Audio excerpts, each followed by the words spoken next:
everyone is okay. Even the Raptor that was involved, everyone is okay. So we're back home and we got the RZR stripped down. Not too much damage. It's actually just both of these bed pieces are cracked. I found a used one that a guy took off his car.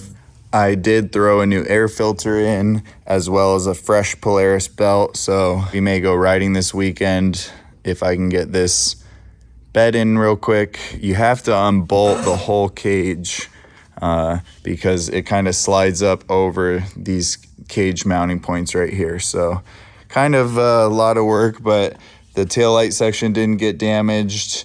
The intake, any of that did not get damaged. None of the suspension. So windshield didn't even crack. Brand new doors that we put on didn't get damaged. So all in all, we are really lucky. We got the two sections of the bed pulled out. I found this other bed used but in perfect condition, 150 bucks, so couldn't really pass on that. But I think I'm gonna get this cleaned up and then get that bed installed. All right, guys, I have not done the greatest job at recording everything I've done on this build. I didn't know how much I wanted to include of the RZR on the channel. As you can see, we got that bed installed. We went ahead and instead of replacing the roof where it was messed up, I found this used Turbo S cage, 150 bucks with a roof. So we went ahead and bolted that up. We got a hard mounted spare tire carrier for it. And we also got two 3-gallon roto packs mounted up here because JR did want us to carry 5 gallons for Baja. We got an extra axle shaft mounted to the cage. We got our chase lights mounted. We got some new lighted mirrors installed. We got new exhaust. And I don't know how well you guys can see in there, but if you can see the red circle with the blue vacuum line coming off of it, that's a new wastegate that we got, as well as a new blow-off valve because we were having an overboost code. I opted to go with the soft tool bag.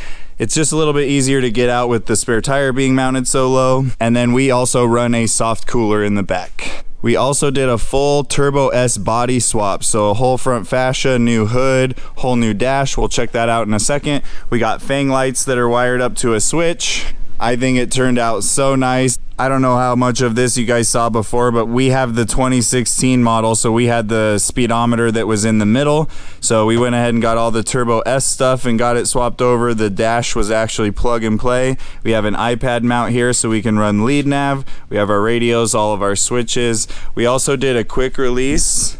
And we did one of Cletus's steering wheels with a quick release push button. Just an extra level of security while we're down in Baja. Got these Motion Raceworks hooks here. They're kind of dual purpose. You can hang the steering wheel from them, or if you guys saw in a previous video, we actually rolled this thing. Yeah, we're fine. Yeah, we're fine. So the hooks can also be used to hang our new Pyrotech Sport Max air pumper helmets. We got the mid-air. These helmets are DOT approved and they're actually super light and super comfortable. They are wired up for communications as well. So we have our air pumper here, the unit here, and then we have an extension for our communications to plug in. We only have about $500 into repairs from rolling this thing in Utah. The rest of the stuff we kind of just wanted to do. That is pretty crazy considering we cartwheeled this thing into the front of a Raptor. We're headed to Baja in about a week. We're meeting up with about 10 other machines. It's a guided 400-mile off-road tour. We go through Ensenada. We stay at Mike's Sky Ranch. We are super excited for this trip. We are going to be bringing our GoPros and recording as much as we can. So stay tuned for that video coming up in the next couple weeks. And 2 weeks after we get back from Baja, we are actually headed north to Flagstaff for the 2023 Overland Expo West. I will probably have a Kodiak update video coming out before our Overland Expo video. There are a couple things I'm doing to this before we head on that trip, but unfortunately, due to some time constraints, I wasn't able to get this front cap pulled apart and the water damage repaired before Overland Expo, but I promise as soon as we get back, the camper's coming off the truck.